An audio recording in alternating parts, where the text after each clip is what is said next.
Hello everyone, welcome to your very own favourite education channel dear school. तो आज की जो हमारी पोम है वो बहुत ही ह्यूमरस पोम है, लेकिन फिर भी हमें बहुत कुछ सिखा जाती है।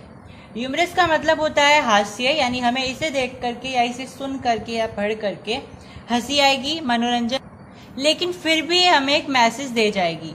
तो ऐसी पोम बहुत रेयर होती है जो हमें सीरियसली ना बता करके हंसी हंसी में बताई जाए, फिर भी वो हमें बहुत कुछ सिखा जाए। तो ये poem examination point of view से बहुत इंपॉर्टेंट है। सो लेट्स स्टार्ट करने से पहले आपको ये पता होना जरूरी है कि इसके राइटर कौन है। तो इसके राइटर का नाम है Caroline Wells. Second thing is that कि ये पोम ह्यूमरस पोम है और फिर भी हमें एक मैसेज बता करके जाती है। तो एक सिम्बॉयटिक पोएम है, एक ह्यूमरस पोएम है, एक इमेजरी पोएम है, और फिर भी हमें बहुत कुछ सिखा के जा रही है, यानी मोरल पोएम भी है। बेसिकली इस पोम में हमें बताया जाता है कि हम जानवरों को, जंगली जानवरों को कैसे पहचान सकते हैं। अगर वो हमें कहीं पे मिल जाते हैं तो हम क्या क्या तरीके अपना सकते हैं उन्हें पहचानने के लिए। इसलिए इस पोम का नाम क्या है, how to tell wild animal, मतलब कि वाइल्ड एनिमल को कैसे पहचाने। इसी के फर्स्ट स्टैंजा में वो बताते हैं कि अगर आप कभी बाय चांस ईस्ट के जंगल में चले जाते हो और वहां पे आपको एक टोनी बोलते हैं ऐसे रंग का जानवर जो रेड ब्राउन सा होता है, येलोइश ब्राउन, है ना, ऐसा, जिसमें थोड़े से टेक्सचर होते हैं, रेड कलर के भी, ब्राउन कलर के भी, येलो कलर के भी, ठीक है। तो अगर आप ईस्ट के जंगल में बाय चांस पहुंच जाते हो, वहां पे आपको एक बड़ा सा बीस्ट दिखाई देगा। वो आपको देख करके दहाड़ेगा, और ऐसे दहाड़ेगा कि उसकी दहाड़ सुन करके आप मर जाओगे। और जब आप मर जाओगे तो आपको पता चलेगा कि वो और कोई नहीं बल्कि एशियन लायन। अब कैरोलिन वेल्स, जो कि इसके पोइट हैं, उन्होंने बहुत फनी अंदाज बताया है कि लायन को पहचानने का तरीका क्या होता है, कि वो आपको देख करके दहाड़ेगा, और जब आपको खा लेगा नहीं बल्कि आप जब वो दहाड़ेगा उसकी दहाड़ सुन करके आप मर जाओगे, तब आपको पता चलेगा कि वो एक लायन था। कैसा लायन था? Asian lion. साथ में उन्होंने बहुत इंपॉर्टेंट चीजें बताई है कि उसका कलर कैसा होता है, टॉनी होता है, ये एग्जाम में पूछा जा सकता है। और वो कौन से जंगलों में पाया जाता है? ईस्ट के जंगलों में पाया जाता है। नेक्स्ट स्टैंजा में वो बताते हैं कि अगर आप ऐसे ही टहल रहे हो, कहीं पर घूम रहे हो, और आपको क्या मिल जाए, एक जंगली बीस्ट मिल जाए, वो नोबल होनी चाहिए, नोबल वाइल्ड बीस्ट।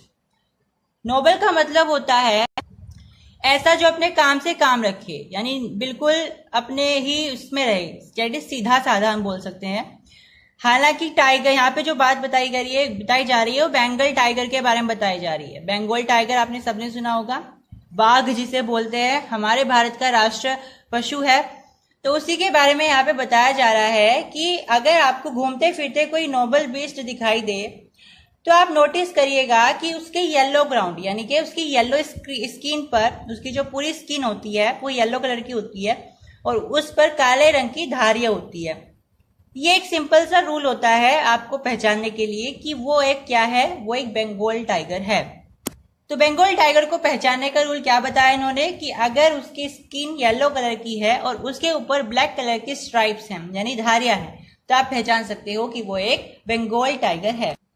फिर वो बताते हैं कि अगर आपको एक ऐसी बीस्ट दिखाई देती है जो कि लड़खड़ाते हुए चल रही है और उसके ऊपर येलो कलर की स्किन है लेकिन उसके ऊपर स्पॉट्स हैं, टाइगर के ऊपर स्ट्राइप्स थी यानी धारियां थी, लेकिन इसके ऊपर स्पॉट्स हैं यानी कि डॉट डॉट डॉट हैं, ठीक है।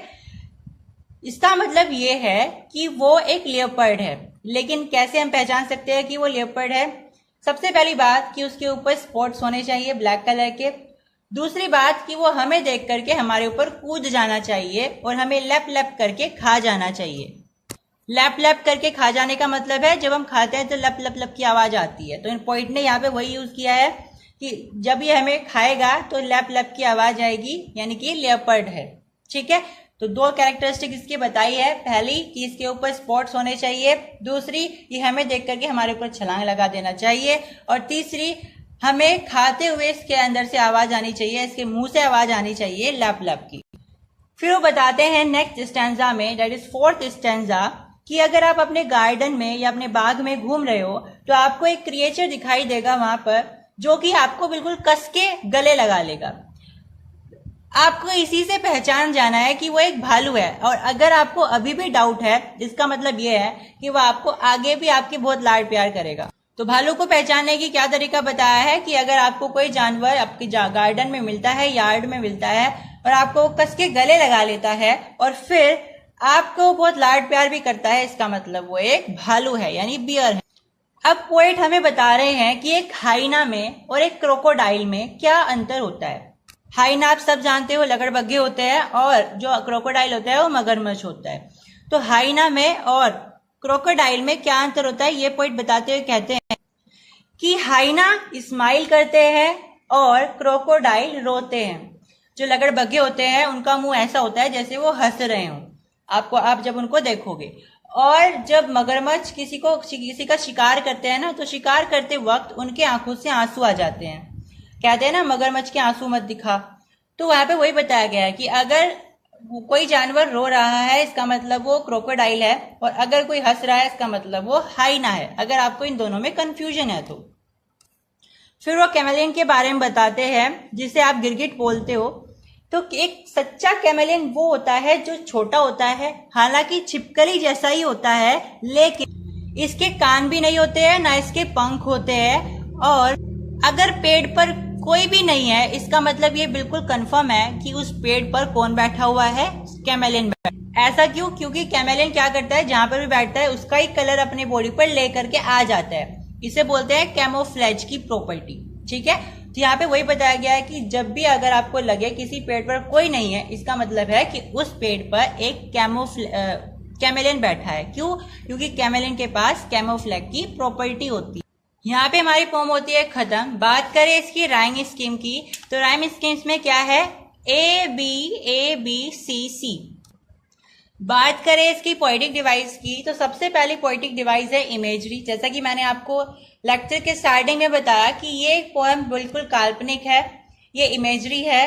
क्योंकि ऐसा होता नहीं है कि हम जाकर के उसके सामने जानवर के खड़े हो जाए और जब वो हमें खाने लगे तब हम पहचाने कि ये टाइगर है या लायन है।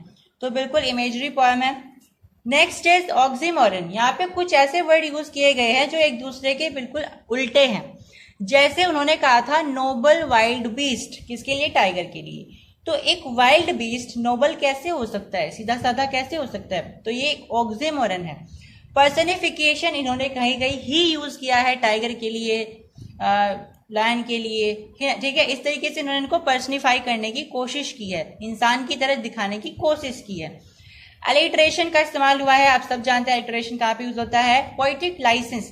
पोएटिक लाइसेंस एक ऐसी पोएटिक डिवाइस होती है जिसमें पोएट अपने अनुसार शब्द को बना लेता है। जो शब्द एक्चुअली में एग्जिस्ट नहीं भी करते हैं उसको भी अपनी मर्जी से बना लेता है। जैसे पोएट ने यूज किया है लप लप, लप लप की साउंड। तो एक ये जो शब्द है इंग्लिश लैंग्वेज में एग्जिस्ट नहीं करता है, लेकिन पोएट ने इसको खुद से बना लिया है, तो इसको हम बोलेंगे कि वो पोएटिक लाइसेंस है।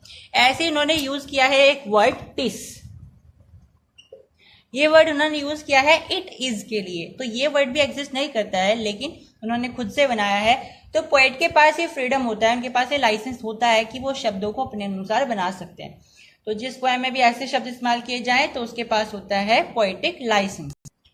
आयरनी का मतलब होता है कि हम सोचते कुछ है एकदम से उल्टा हो जाता है। जैसे यहाँ पे बताया गया है कि अगर आप जाते हो जंगलों में, अगर आपको कोई जानवर देख करके आपको खा जाता है, उसके बाद आप पहचान लेना कि वो एक जानवर है, कोई भी जानवर हो सकता है।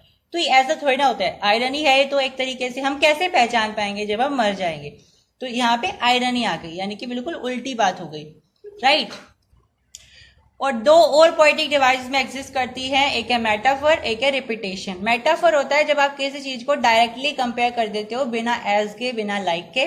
और रेपिटेशन होता है जब आप एक ही वर्ड को बार बार रिपीट करते हो। कमेंट करके बताना अगर आपको पोएटिक डिवाइसेस की एक पर्टिकुलर वीडियो चाहिए पहचानने के लिए कि कहाँ पे पोएटिक डिवाइस कौन सी है, तो हम आपके लिए वो वीडियो लेकर के आएंगे। Well, thank you class, and like the session and subscribe the channel.